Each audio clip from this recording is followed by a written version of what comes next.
I'm really humbled to be a part of this family. I also kind of like starting to acknowledge technology, the power of technology, and I really kind of like acknowledge that as well, because it became an amazing tool that can connect all of us.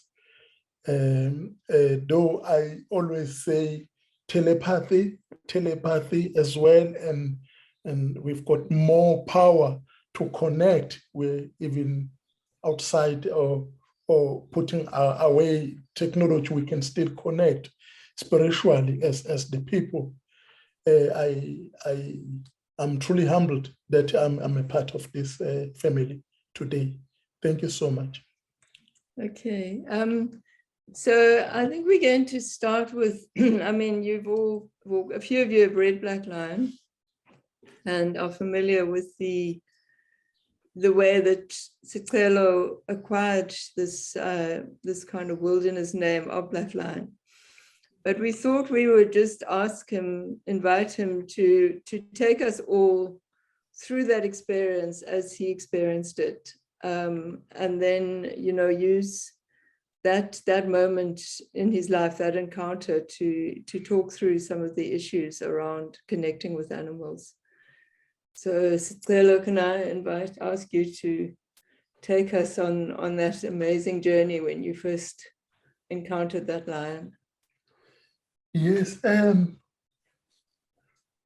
I think before we embark on this journey, I would like to invite the people to just sit comfortable, just to relax more, or else maybe if you feel like it, you can just close your eyes and just imagine that I'm telling this story sitting under the stars and there's a fire boiling and then there's a sound of hyenas whooping and there's lions roaring.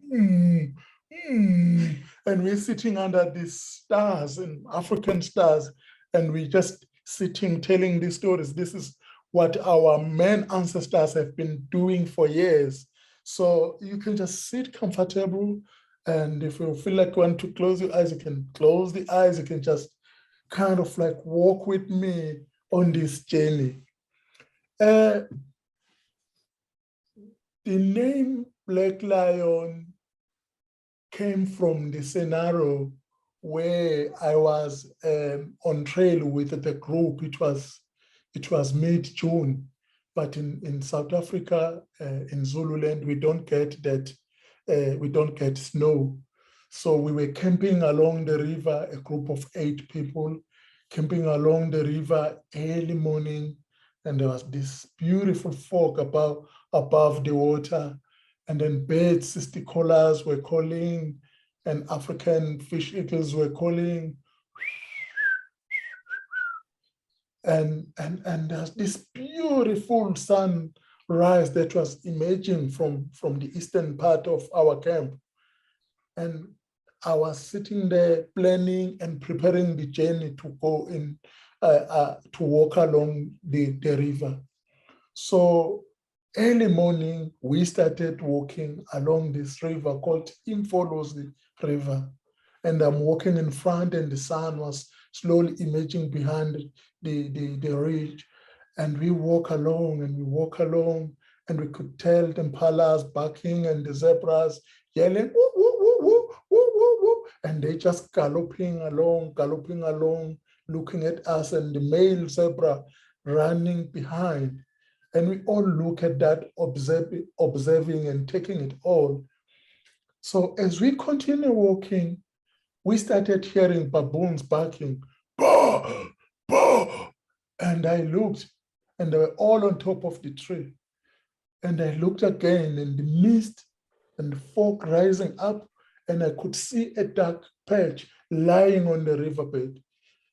And I looked again using my old binoculars, and I said, I think I see a lion, telling my backup guide, Bona.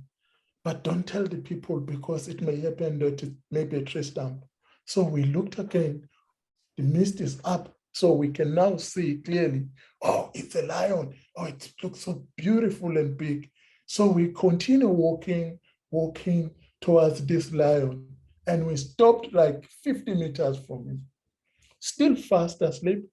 So people, they're looking at it now and they just say, Ranger, do you think it's alive? No, it's dead. No, it's alive. No, it's dead. The group are starting debating within themselves. No, it's alive. And then the lions just turn around and lay it. You know, when the cat lie using its back and just stretch his legs, and you could tell, you could see it's a male. You can see this beautiful white coat underneath the belly. Oh, it's alive, it's alive. Oh, so now the cameras are going clink, clink, clink, clink, clink, clink. Then I said to the group, let's not disturb him. Let's walk away and sit under the tree and watch him there. So we walked away, sit like maybe 25 meters now, but in a very safe spot, and we could still see him. And then he started kind of like standing and walking, and he was so big, and his pitch black mane just stick out, and everybody was shouting at his mane. Oh, look at his mane, it's so pitch black. And we just sit and watch him disappearing into the reeds. And then a friend of mine who also came on a trail said, well, I think it would be nice to look at his spoor. It was so, in fact, even to me, I was so attracted to look at his spoor because he looked very big. So from where we were sitting and we walk through the reeds, I'm walking in front. Obviously, I was aware that I'm approaching a lion, and then everybody is aware that there's lion close by. So we walk. As we walk through the roots, regurgitated on the other side of the reeds, I saw him like 4 meters away from me. So we thought he walked a little bit further, but he just walked and slept again. So then now I looked at him, and he is in a ditch. So the only part that I can see is his nose, shrinking and expanding, shrinking and expanding. And there was big smell coming, kind of like enveloped the place where we were. And as I see that, I started pointing backward using my hand. And I could sense my backup guide drifting away with the people. So as I started walking away, I reversed, but then I saw another one. I did not see it, but one of my trailers pointed, but then there's another one. So then this one again is in a ditch and it's so close. And the only part that I can also see is his nose. And then seeing the nose shrinking and expanding, I just loaded my 458 Bruno and I pointed at him. And then he jumped up and growling and looking straight in my eyes. And when he was looking straight in me, I could feel that there was this fire that was tingling all over my body. And in the center of my chest, I could feel that fire. I could feel there was something happening, though I was not actually paying attention to it, but I could feel something happening to me. And I started to get shivering. Then now I'm pointing at my 458 and it's looking straight at me. And the second one kind of like growled, whoa, and then ran across the reeds. So now I'm facing the lion in front of me, and I'm pointing my firearm, and it's growling, and I'm just standing still, and it's growling. Once I start moving backward, and he growled, bah, bah, twitching the tail left, right, and looking straight at me. And his forearms, you could see the veins and the muscles get expanding and looking straight at me. And I said, oh, I don't want to shoot this lion out. What am I going to do? in order to send this message. So I started talking to a lion. My dear brother, I'm not here to shoot you. I'm here with peace. This is your land. It's not my intention to shoot you. Allow me to walk away. As I was saying that, I could feel his anger melting down. As I just said, dear brother, I'm not here to shoot you. I'm not here to fight with you. And I could feel his anger melting down. And I took another step forward and he growled again. Brr, brr. And this man from his breath just kind of like penetrating my nose. And again, I started again another backward. And then he growled, but not as before. So it's like, boo, boo. And I took another step, backward. And then I went away, and then I joined the group sitting under the umbrella thorn. It was that scenario that made the people saying to me, oh, Sicelo, you were like communicating with your brother. That friction, that encounter is not just an encounter. It was a way of getting a power from the lion, getting energy from the lion, and to acknowledge you that you do this work. Can we please give you the name called Black Lion? And I embrace the name not because I'm looking down at the animals. I know I'm fragile as butterfly, I'm fragile as a flower. And when I'm walking into the wilderness, I can be part of the food chain. I can be hunted by a leopard. I can be trampled by elephant. I can be attacked by the black mamba. I'm a part of the food chain. I'm a part of everything. I embrace the name Black Lion to acknowledge that power, to keep that experience forever in me, to acknowledge the lion that inside me. As someone said within the group, she has got the lioness energy. I embrace the name Black Lion because of that connection with my lion. So that is how the book called Black Lion came from. It is through that that incident, that scenario. And that's I think that amazing encounter with the lion, it tells us so much about how you connect to animals, or how we need to connect to animals. I remember the first time I went on trail with Sicelo, and you walk on trail and you've got two guides with you, and both of the guides have got guns, and you're very nervous because of all these big dangerous animals. And you look at the gun and you think, oh, well, it's okay, they've got a gun.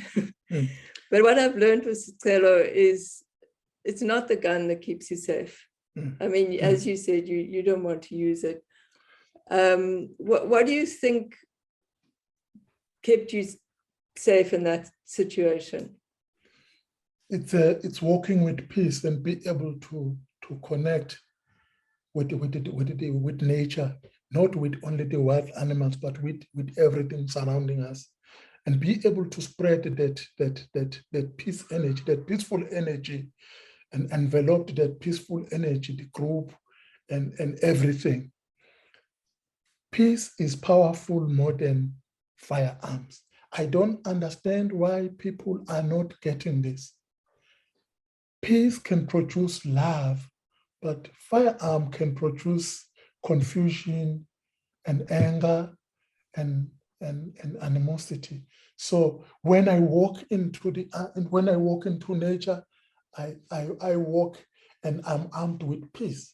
So I reflect it to my surrounding. I reflect it to elephants, to butterflies, and everything. And because animals can be able to connect telepathy, or they can feel it within their intuition, and they can easily get that, and they reflect peace to me as well. And I've been guiding for 25 years. I never even shot in the air, killed the animals. I haven't lost anyone, because I'm more armed with peace when I walk into nature. And it is that lion, it is that peace that stopped the lion from attacking me, because I reflected it. So when I walk into nature, I don't walk with an aim of shooting, but I carry love and peace within me, and nature get that, and then they react the same. They react the same. Yes. I mean, I think what is amazing is that, so often aggression comes from fear. And what I find incredible about that story, I mean, I don't know how many people in the group have seen a lion. They're really big. They're really, really big animals. And on foot, I've only seen one at some distance. Yeah. I mean, I can't imagine the terror of having a lion very aware of you. Because that's also what's different. If you're in one of these vehicles and you see a lion over there, the lion's not really relating to you. But when you're on foot, and I've seen it recently we saw a rhino that wasn't very far, and the rhino knew we were there. And it's such a different kind of sense of the animal, because you are so aware of your vulnerability. Yes. And so you were standing, 2 or 3 meters away from this huge, powerful animal. What enabled you to keep that fear at bay, so that you didn't just shoot it, and you didn't just, how did you, I mean, you spoke about that feeling in your body, but how did you manage to communicate your intentions, even in that moment of extreme fear? The most important thing for me when I'm in nature is to use the heart, other than using the brain. And through that, I use the heart a lot to communicate with that lion. So when I was talking to the lion, I was actually talking from the heart more than the brain. So I did not shush it away. I didn't kind of like behave like aggressive towards it and as if I'm dominant, but I humbled myself. And from the center of my heart, I started communicating with the lion, sending all my beautiful energy and my positive energy and love and peace to the lion. And that lion had that lion received that energy, and then it started melting down into this pool of peacefulness as well. It is through the heart that I used through, and it is something that we also can do at home as well. If you go to a place that you feel like it's contaminated by negative energy, and before you go home, you purify yourself with this positive energy, and you surround yourself with this good energy. And by the time you go there, you like cleansing this space. And it's like that. Sometimes I take people who are so contaminated from the background, from the family fight, from the work politic things, and they come to come on trade. And if I'm not purified myself, I'm going to be contaminated from their energy. And then I use my energy first to purify them, so that when we walk across the threshold, we all clean. We all clean, and we not reflect that. And it is the center of my heart, through meditation, through solitude, that I spend before I step into the wilderness. But everything is the heart. Cleanse yourself, cleanse your heart with peace energy, and then magic happens. Yeah, I think that's really amazing, because it's one thing for you to have that energy inside you, but as you say, that's something that you've developed really through your life. and, you know, through your inner wisdom, and also just through the way you've lived your life. But when you're going on trail with people who come often with a very different energy. And people who come, even sort of nature lovers, you know, I know from speaking to you, they come with, it's almost a kind of predatory energy, in the sense that they want a particular animal.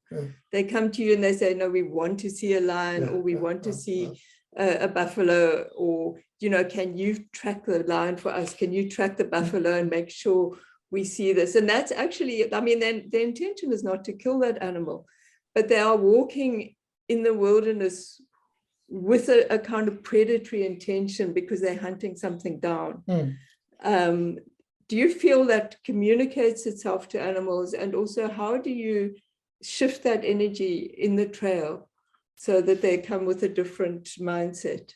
I always say to people, when people are stepping into the wilderness, they like a soft clay.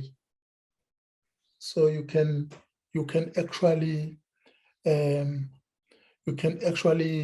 you know, like a pottery, you can just build them into something unique. You can just convert them to a beautiful thing, because they like a clay. You've got this clay, you can build like a nice little bed with them. You can make a nice little elephant. So people are like that. It is through meditation and solitude that actually help the people to communicate with their animals, to help the people to dive away from wanting to see a lion, an elephant, but using meditation to be able to invite that animals, expand your territories, and allow your animals to come into you. And I tell you, animals normally happens. They just come. I remember a woman from Belgium who came in and said, oh, I want to see Ranger. I just want to see a painted dog. And I just got, oh, what is a painted dog again? Said, oh, like a wild dog. And I said, well, I'm not gonna help you to find these animals. I'm not gonna find this animal for you, but I'm gonna help you to invite these animals. So each and every day in the morning, we started meditating. And I said, you can just meditate and expand your territories and just make it wider and invite animals to come through this territory. Let's allow the animals to pass. You allow the animals to come. You invite your favorite animals. On the last day of the trail, wild dogs were playing on the other side of the river. On the last day of the trail, we're packing, getting ready to leave, and we hear whoo, whoo, whoo, whoo, whoo, whoo, whoo. And then I said, shh, keep quiet. And then they said, oh, I hear it's a bird. And I said, it's not a bird, it's a wild dog. And then again, whoo, whoo, whoo, whoo, whoo, whoo, whoo. And then these wild dogs, like a line of wild dogs coming and started running in the water and playing in the river, drinking water. You could see that they're sparring, their bellies are big, full of blood stain. You could see they were eating something, and they land on the other side. It is not the ranger that found those wild dogs. I did not do anything. Then the wild dogs came to us because we invited them. And it is something that I want the people to experience more, because we've got this tendency of going into a restaurant and we start saying, oh, we'll have a can of Coke and appetizer and a burger. And we go into the wilderness again, and we can have this lion and leopard mating and the elephant trumpeting and the buffalo. It's not like that. We have strength and the power to invite these animals. Animals are like horses. When when we worried, the horse can feel that, your dog can feel that. And when they get invited, wild animals can do that. But then use meditation, allow them to come to you. And normally they don't give any problem. They will keep a safe distance. They will pay more attention to you. As we actually curious to see them, they will be curious to see us. So there will be this exchange of energies within us. And out of 100%, 80% it happens. Mm. So I think it's also about being so different, because, you know, so I mean, wildlife tourism for me, it's such a mixed thing, because the model is such that that's how we keep these, you know, reserves going and so on. And yet it's like the animals are entertainment. I mean, it's not as bad as animals in a zoo, because they are kind of technically living a wild life, but they're still sold as entertainment. You'll see the adverts, you know, this is a big 5 reserve, guaranteed sightings of leopard or whatever. So I think it's something that we really need in the world, is to get away from that idea and encourage people more. I mean, Africa provides one of the last refuges of big game. But, well, I don't even like calling it game, because that's it's got it, you know, a whole series of associations with that. But, you know, so the people are coming to connect with this last vestige of wilderness, and to rediscover that wildness in themselves, and in a respectful, humble way, and not coming to just, you know, take photographs that they can show to their friends.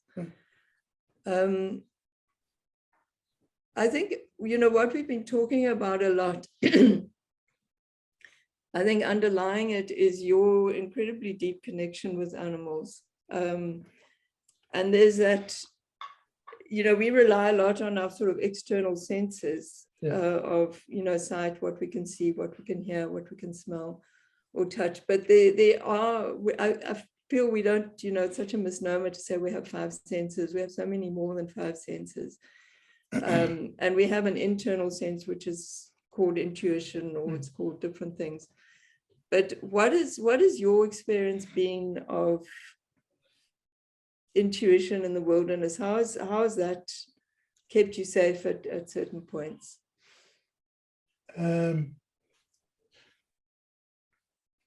Before I started my guiding, that was in 2000, early 1999, where I started becoming more involved into the wilderness. And I was lucky that I did this training in Karoo in South Africa, called intuitive guiding. But I was not aware that I've been doing it for years. So I think the training that I did helped me to master what was already happening inside me. Being aware that there were nothing new from the training, but I mastered it because it cemented what I had, you know. So I once took a group of females on trail, and 2 of these ladies were my mentor's wives. So I had a little bit of a pressure. And so it's my mentor's wives and their friends, and 8 of them in summer. In South Africa, in summer can be a little bit hostile, especially in the Zululand. So we're walking it was in the midday, and the heat is just very aggressive on us. And we're walking along the river, heading towards the camp, almost by the camp. But there's this tree called, we call it Sparostachys africana. It's a tomboti. And I'm walking through the tree, and my backpack is heavy, and I could feel my backpack like my shoulders are starting to complain. And my mind is saying, oh, I want to get down by the river, and then I will fill my water bottle. So there's another part of me that is a little bit drifting away from the living now moment. So I could starting to feel my legs are getting itchy, and I could feel pepper ticks kind of like crawling on my leg. As I was continuing walking through the thicket, I had this big thing that was pulling and pushing in the center of my heart. As if, you know, when you're playing with two magnets before they collide, there's this thing that kind of like a wrestling, and then they collide, and then it's like that. And I had this thing in the center of my chest. So I continue walking, and it became like a size of the ball. So the whole chest now is pushing like this. And I stopped and I started pointing people, get back, get back, get back. And then these females, they just walked back, and then they found the nice tree and they looked at me. So I scanned the place and looked around. I couldn't see anything. And then I started walking backwards. And then one of them asked me, shouting, "What do you see?" And I said, in fact, I see nothing. And he said, "Are you joking? We're hungry and tired and thirsty, and you're telling us to run behind the tree for nothing?" And as she was shouting that, the black rhino, because of her voice, the black rhino ran behind me, started running with the calf. And she stopped again and said, "Oh my gosh, look, the rhino.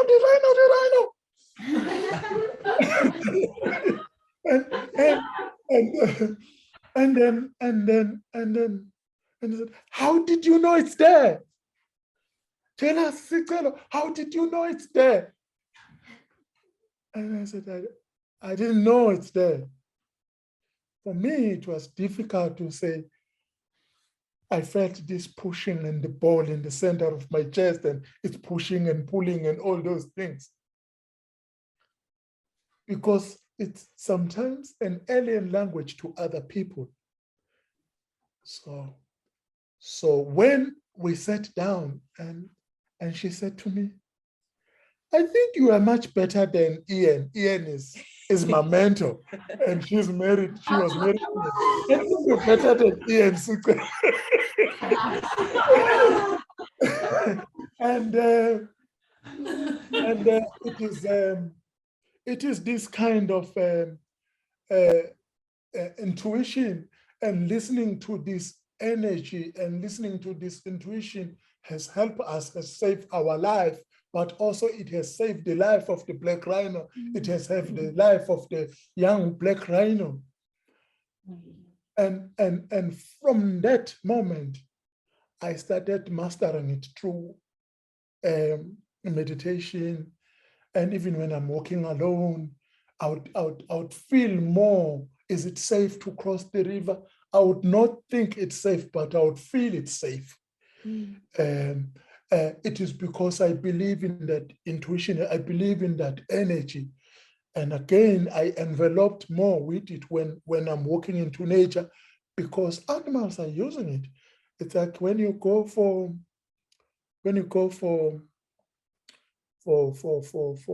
a hunter, if you go as a hunter into nature, and then animals would behave as if they're being hunted. So it's either they fight or flee. But if you go as a nature lover, you're going and you're armed with this beautiful intuition, and then you connect with the animals, and you allow the animals to come to your space, and peacefully you intertwine, you have dialogue with these animals, and then they can respond back, and everything seems to melt in that peaceful energy. Yes, so that is how I've been saved by this kind of energy called intuition. Yeah. I mean, I think it's I think it's amazing. So you were talking about how you then sort of strengthened it and how you discovered what it was called. through that course, whereas Yes, before yes. it was just something you Yes. knew inside you. And I think people sometimes ask, well, how do you develop it? And I don't think it's not a thing where you can sort of tick off a box and it's a skill that you kind of learn like driving a car. But you had the advantage of growing up very closely connected to nature. Yeah.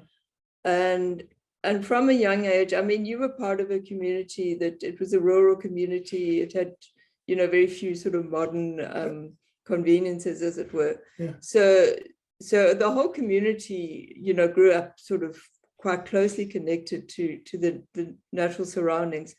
But I think you had a different relationship to the natural world that you were growing up in. Can you talk a little bit about your experiences as a young child?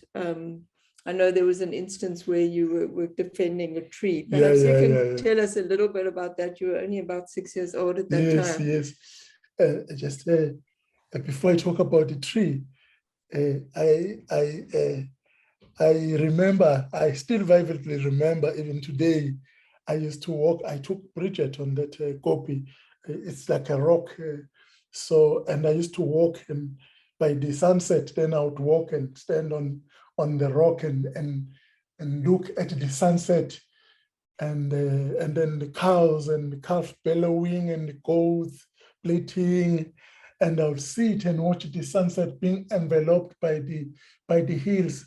And I remember that other day, I was looking at the sunset and I ended up crying. So I walked home with two streams of tears. And my mother was asking, "Why are you crying? Are you sick? Is there anything wrong?" And I said to her, "I'm not sick." And she started shouting at me, "So you're crying for nothing? Why? So why I see tears on your face if you're not sick?" And it was difficult for me to say, I'm crying because the sunset was beautiful today. I cried because it was beyond words, that the beauty that I experienced was beyond my words. I became the part of that beauty. I became the sunset. I became the calf that was galloping and the young bleating goat. And I became the smell of the flower. I became the smell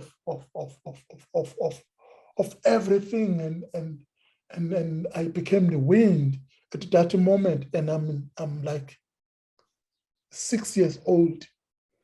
So after that, we were a bunch of friends in the village, foliaging from the trees, bush medlars, eating wild ivories, eating a lot of sour plums and stuff, climbing the trees and drinking from the streams. So we grew up like that. But also the journey to school was challenging to us because we used to walk 14 kilometers from our village to school, then back. So along the way to school, we'll have fruit, wild fruit, we'll have sour plums, we'll have red ivory berries, we'll have, it was entertaining in summer. We always walk like with full stomach, very happy, streams full of water. And there was this tree called umbrella thorn. And then this umbrella thorn, it's called, in the scientific name is Acacia totalis. It looks like an umbrella thorn. If you look at all these safari things, you will have a sunset and you will have a tree that looks like an umbrella. It's that tree. So it's big and old. So normally what happened when we came from school, we took a very steep climb. And then the acacia totalis, the tree will call you saying, "Come here, dear brothers, come here, dear friends, come and sit underneath me." And one day we were coming from school and the tree has been chopped down. I became so sad to see, because the tree has been a refuge, a refuge camp for us. It's like, that is where we go. It's like a last shelter where you go and we hide from the scorching Zululand sun, the heavy wind, from anything. We just find the tree. It was like a ritual to sit under the tree. And now it has been cut down by a man who wanted to use it to fence his place. So with a friend of mine, Sanele, we started writing on the rocks and who cut the tree, you are the monster. We write all these things and in the village and on the meeting point, crossing why did you cut the tree? Until the Nduna started saying, the traditional leader started saying, well, let me make a meeting, because it seems like there's always the same message. Whenever we walk past or whenever we see, there's this message. And then the Nduna called the meeting and say, what is happening? Why did the tree has been destroyed? Why did the tree has been cut down? Who actually did so? Because the tree was then slowly being recognized as the heart of the traveler. Someone that is walking past by would have a shade, or will have a spot where you can just catch your breath and look back and look where you're heading to, and why the heart of this village has been cut down. And the traditional leader, we call them Induna in the village. So it's a traditional leader of the village saying, no more trees shall be cut that is along the road, because they offer a shade. They offer a place to hide from the rain, from the sun, and I was at the age of 6 when I started boycotting, when I started fighting for the right of the tree. It is happening today in different ways. There's a fight in the Amazon rainforest. Indigenous people are fighting for that. It's the same energy that I had at the age of 6. So, yeah, I think that's amazing, because it's, I was tuning into when Pat McCabe was talking on Monday, and one of the things she said was, let's get away from sustainability and let's have a wild love affair with Earth. And it really struck me, because when I speak to you, Sicelo, what I get from you is that from such a young age, you had this love affair with Earth. And I mean, you were not, there's a little bit of a kind of notion in our country, because of the way conservation has happened in quite an aggressive and alienating way, like many things, because we have this terrible sort of colonial and racial history. There's this notion that the people who are poor, don't care about nature. Nature is a kind of luxury thing. Yeah. And you have these kind of luxury reserves, and rich, usually white people come and enjoy nature there. Whereas poor people, they're just worried about their next meal. And I think you grew up in a very tough circumstance. Yes. There wasn't a lot of money at home. Yes, there were yes. nights where you went hungry. Yeah. You had to walk a long way to school. You were often, you didn't have shoes. You were often cold. And yet, actually, what enabled you almost to get through those hardships was this amazing passion that you felt for the natural world. Yes.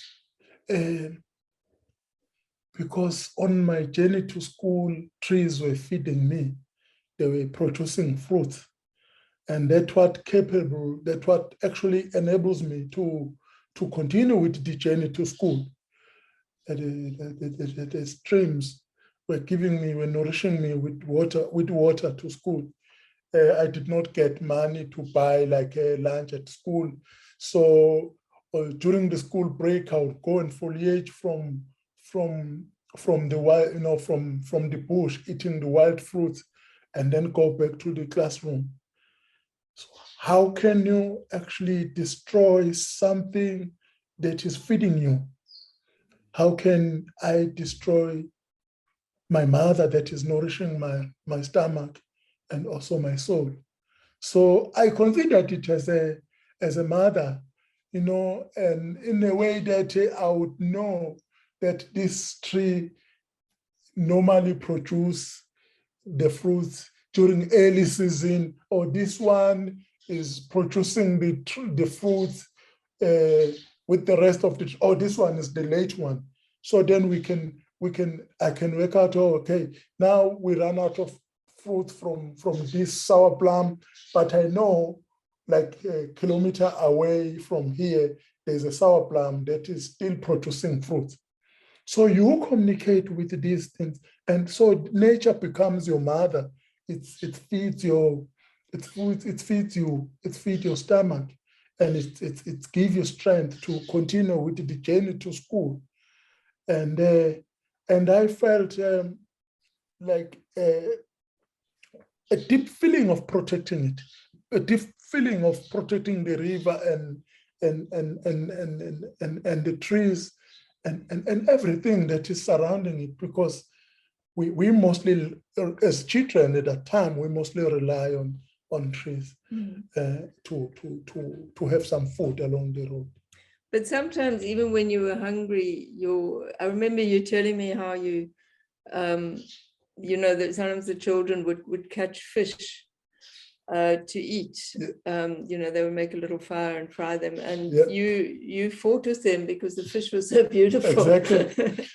You didn't want them to eat it. Yes. And then I remember, and then I was like, but then that's the thing, when you're becoming too exotic to other people that find it's normal for them to get a fish from the river, and you're looking at this beautiful color. You know, when you just remove fish from the water, it has got these beautiful colors. And by the gills here, it was like a bluish in color, and it was like more glossy. So I was so struck by that beauty, while my fellow friends were actually looking at the size of it and the amount of meat they're going to get from the fish. And I look at this and I said, oh, look at the colors. And it was gasping, and the gills was like opening and closing. And I look at it and then I put it in the water again, and the color comes back, and the gills are blue, and the color is like shimmering. And eventually I said, it's too beauty to eat it. let's just give it a break, guys. Let's save it. And also a rabbit. I remember when I found a young rabbit, and the boys were like, oh, we're gonna eat it. And I look at the eyes of the rabbit, and I couldn't handle it. Oh my gosh, it was too beautiful and very fragile and needed my protection. These things come from a young man who just grew up in the rural area, just going normally as other boys, and just striving to survive within the family. So it's not just for, like, it's poor people are not poor people are they don't care for nature. I think it's because when you're striving to survive at that time, you can do whatsoever to find, to help your family, to put bread on the table, to have food on the table for the family. But if we envelope and start doing those things organically, and we embracing the whole content of life, I think we can go more further with living organically and living sustainable and living harmoniously with everything. Yeah. Okay, I think we have got some other questions, but I think let's just invite people. I think there's a lot here that we've spoken about. So let's just maybe invite some responses, and then if there's time, we'll talk about the other questions later, if you're okay with that. Great, thank you. Who's got a question? Rob, and then Anik.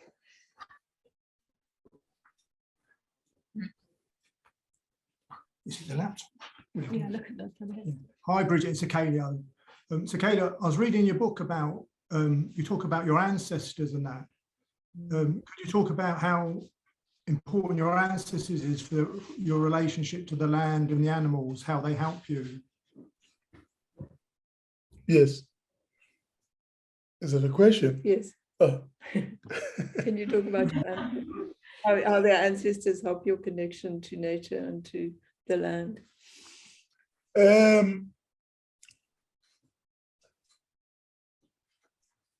Mbatha clan. Mbatha means to put on something, like to dress. My ancestors, if I look at my ancestors coming from, there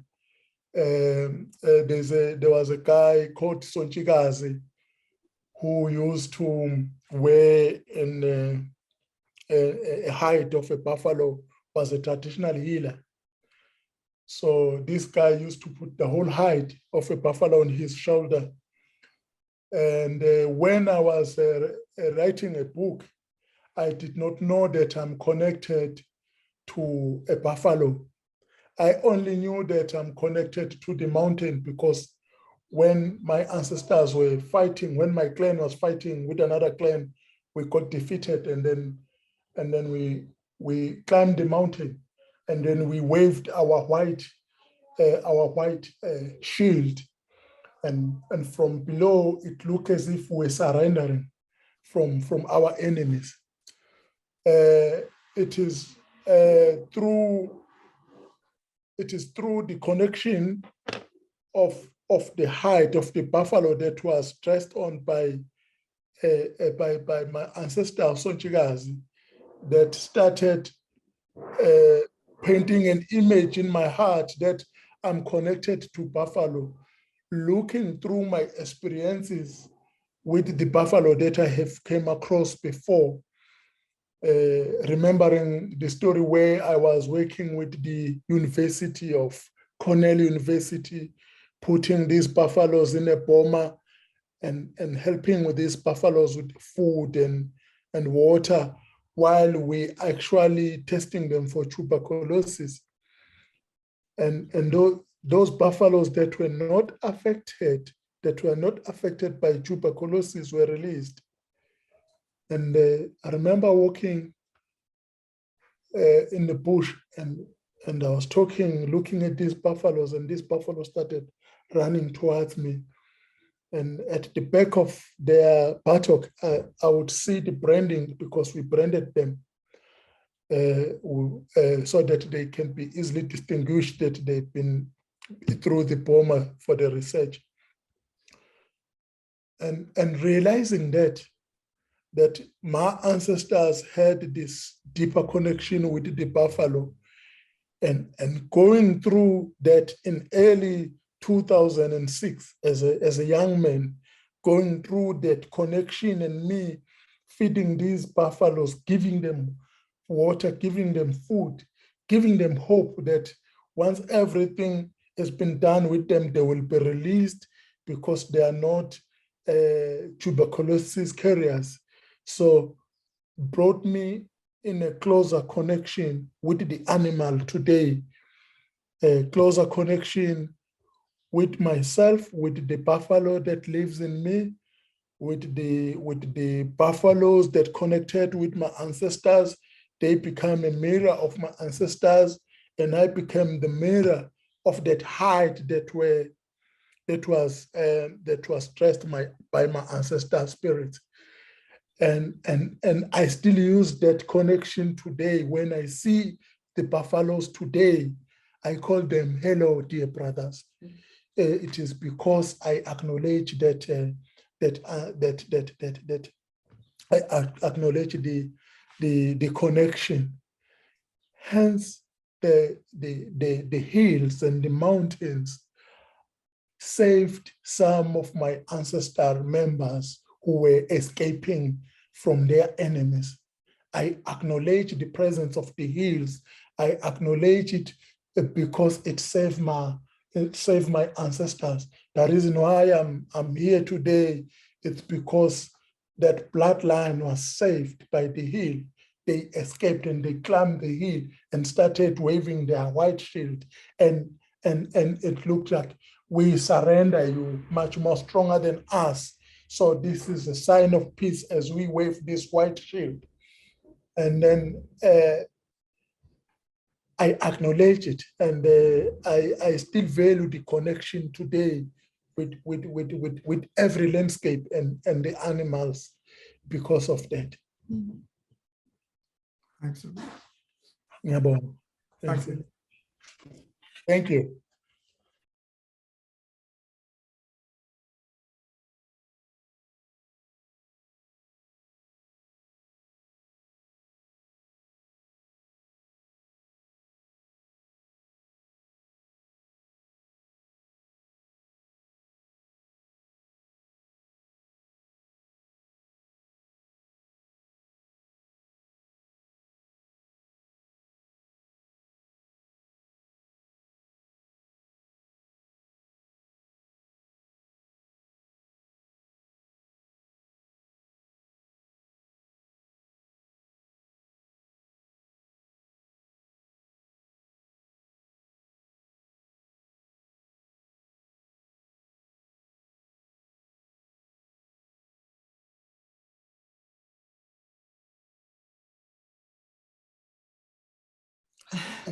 I feel, I think maybe we need to change the word fear into something beautiful here.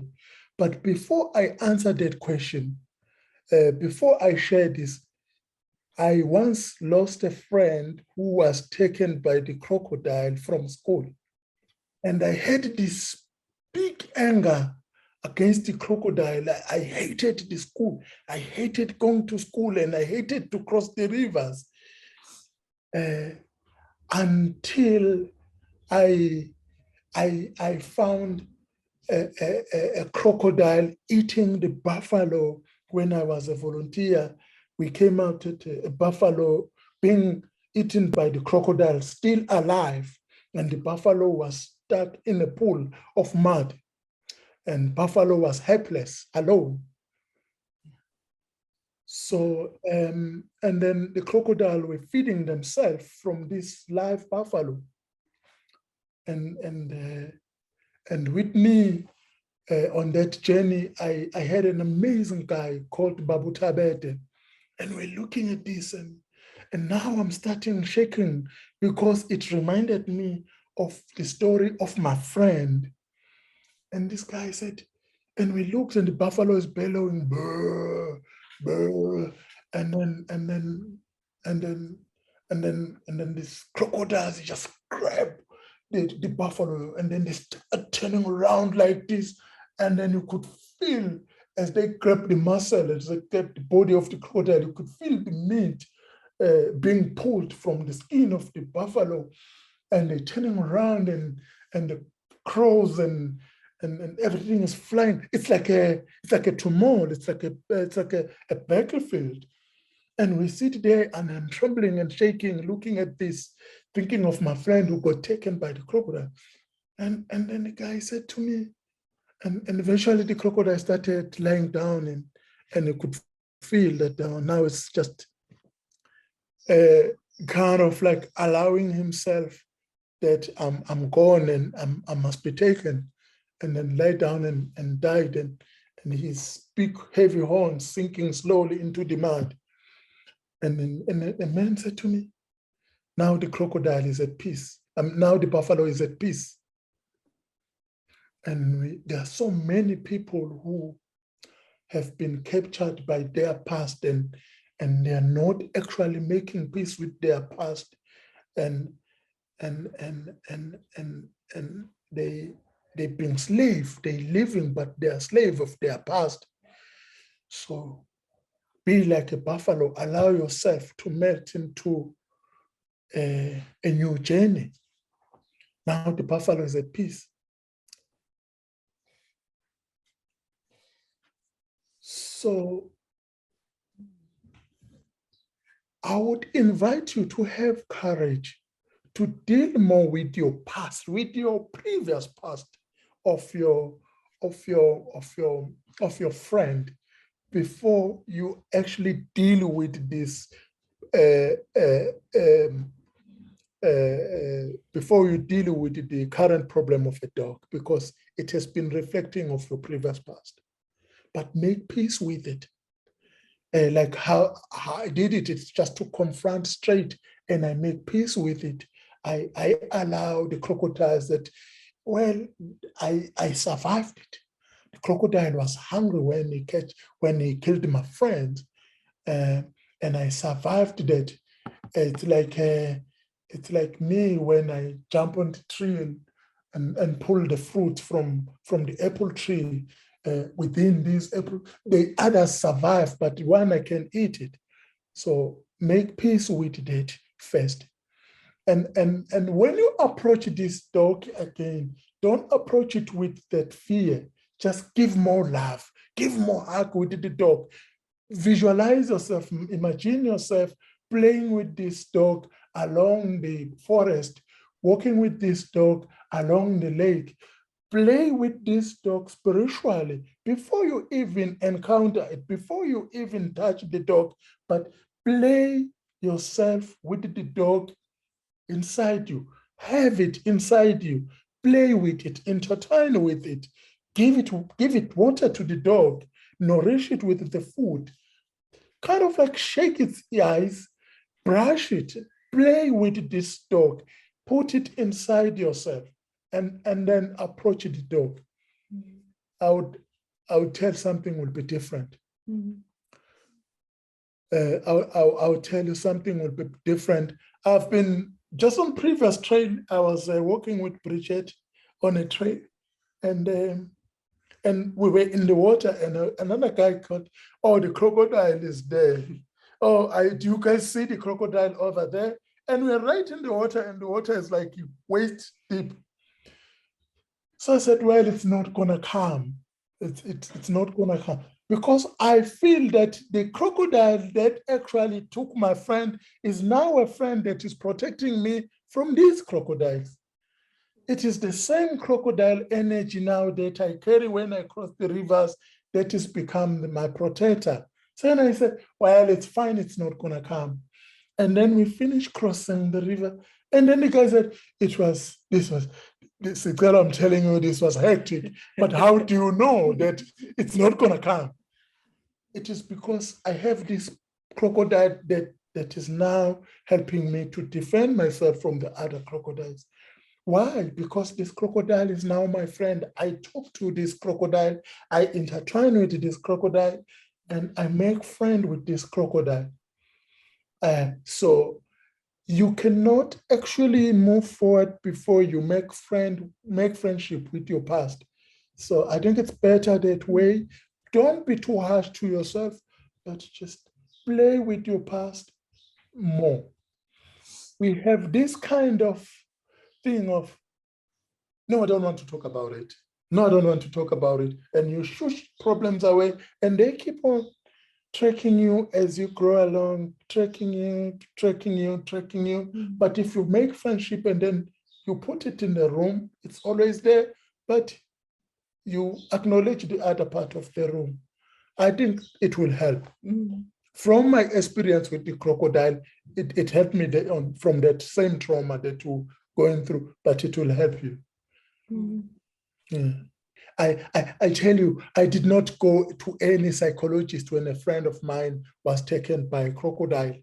And I did not even know that they exist, psychologists exist.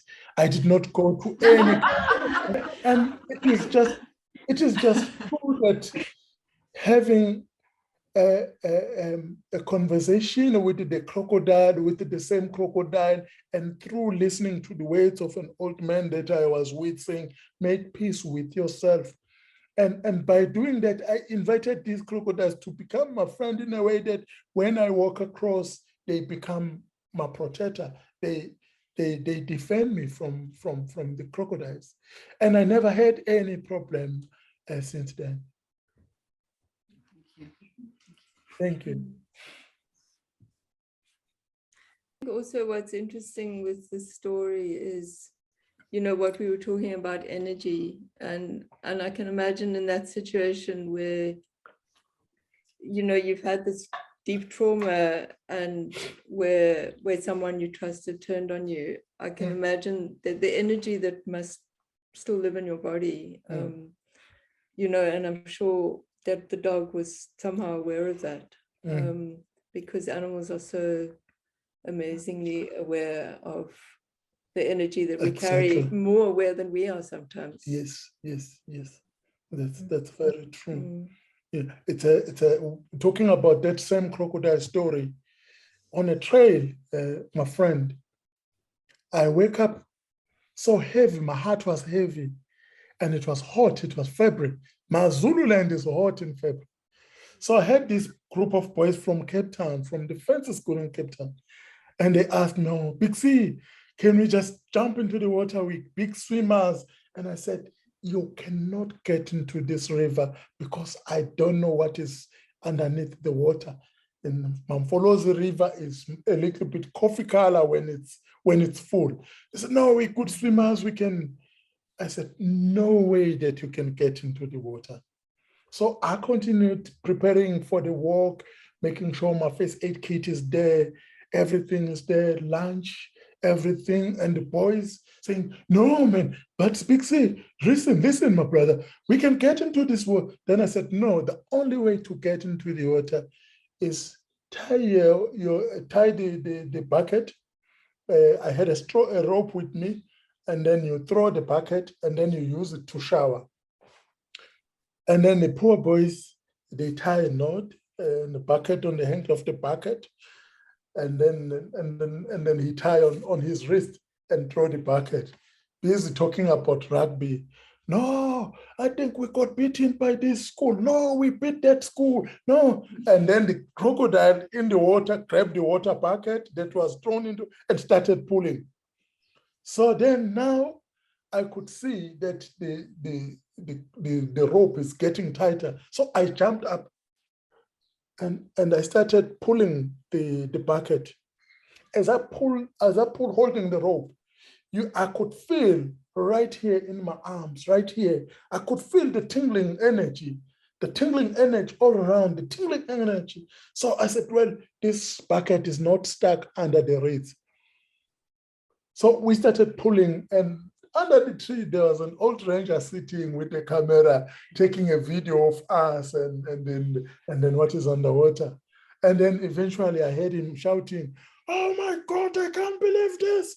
It's a big crocodile. Let it go, Big C, let it go, please." So we pulled this, and then the crocodile just kind of like flipped the tail and broke the handle of the water bucket. So we only came with the handle, but not with the bucket. What actually made me to not allow those boys to jump into the water? What if I said yes to the boys to jump into the water? So because I have this crocodile in me that have turned into a beautiful friend, it is the same thing that talks to me, and I'm capable of listening to that because I've been doing it when I was young. I'm not saying this out of ego, but it is something that has been happening to me since from the early stage, and it saved the life of these poor boys that wanted to go into the water. So as like Bridget was saying, we have these things. We can communicate with the wild animals, we can communicate with the dogs, we can communicate with the horses, and with the elephants, with the butterfly, with the flowers. I talk to my trees at home. "Why you look so sad? What do you need from me?" I talk to the little flowers. I've got a lot of yellow everlasting flowers around my home, and I talk to them, "Why you look so blurry? Is there something wrong with you?" I talk to these flowers. So we have power to do it. Yes. Sicelo, that really touches people. This last, I don't know if you can feel it on Zoom, but that's your question and that response really important for the group. So thank you. I'm humbled. It's been in my prayers to become a bridge, so that the people can walk across towards their the solution. I always say I would like to create gateways for the people to discover themselves, to discover the wilderness, to discover anything that they feel like they want to explore. And it's been my prayer to become that gateway. So I'm humbled if I hear that people are so touched by that. I'm humbled. Thank you. Thank you so much. Yeah. Sorry, we have some lively neighbors. Yeah, yeah. I don't know if you can hear. Yeah. So do you want to talk some more, or do you want some more questions? Well, we can do either. We've got a couple of other things we're going to speak about, but we can also take more questions. What do people want? Speak some more. Okay. So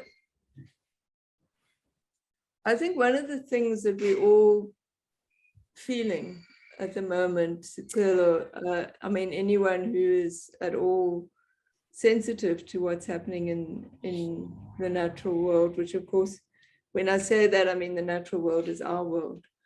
But you know, what is happening to the non-human inhabitants of the planet, and to the human ones for that matter. And I know when we went on trail recently, I had the privilege of being on trail with Sicelo just a couple of weeks ago. Mm.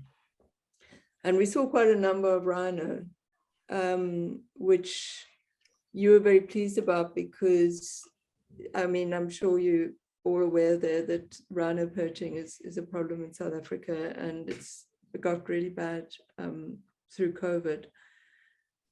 So we're losing rhino very rapidly along with so many other species. But because we saw the rhinos, you spoke about, you named our trail the Trail of Hope. Mm. And I think I don't expect you to have an answer to this, but it's really a question of, as someone who's so connected to nature, and to, that you feel so in your heart, you feel that pain of everything from a kind of small flower to an elephant. How do you deal with that grief of knowing that these rhinos are so threatened? How does that grief become hope in your heart? Yeah. I call it emotional suffering, because for me, my eyes has seen a lot of rhinos. Like 10 years ago, maybe a day we discovered more than 1,500 rhinos in Mfuluzi, and to see the number kind of like declining, going down so rapidly in a fast pace is so terrifying, and it's very emotional for me. It's like a roller coaster. But the whole suffering, the whole painful thing that I'm going through when I look at the number of rhinos declining is trying to change it into a beautiful hope, and by taking exactly the situation as it is and sharing it to the people and creating ambassadors that becomes the wall that protect these rhinos, not the wall that protect, a solid wall that protect, but a soft wall that can be utilized as the bridge for the other people to come and have a look at these rhinos.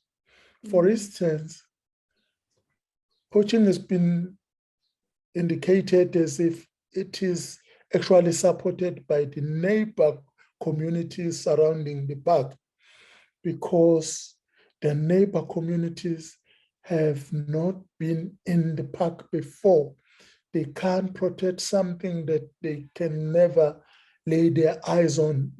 they do not have a sense of belonging. This is our heritage. It should be protected. It belongs to us. We should keep it for our next generation. And how do I create that awareness that these communities feel a sense of belonging? This belongs to us. We shall protect it. It is our heritage. To see themselves in the eyes of the rhino, to share the same breath as the rhino, then they can protect it. So the rhino poaching has been painful, but it has opened up some more opportunities for the people to come and lay eyes on this, because on our trail we had 2 community people that were coming to experience this with us. So each and every trail there will be some community people. The tribe that is protecting the rhino has been getting bigger. So out of a bad situation, I've been recruiting people saying, come, embrace, protect. This is what we don't have to lose. Out of this painful experience, we're now getting bigger as the tribe that is protecting it. And by doing that, we are creating hope. Because in fact, hope is like a plant or like a flower that can be attacked by the insect. If you don't take care of your hope, it easily vanishes. And by doing that, we've been creating hope, and that these animals would survive. My son were on trail with me, and today he still talk about the eyes of the rhino, or the eyes and the flies that were flying above the rhino were so amazing. How can people kill such a beautiful beast, Baba? How can they do that? And we need to create that awareness. We need to have that kind of connection with the pain, and change that pain for something good that create awareness for the other people, but that save the life of indigenous forest, of Alaska, of Amazon rainforest, of native tribes, of any places that have been contaminated because of human ego. Yes. Yeah, I think it's so interesting because, you know, for me, the rhino poaching is such a microcosm of everything.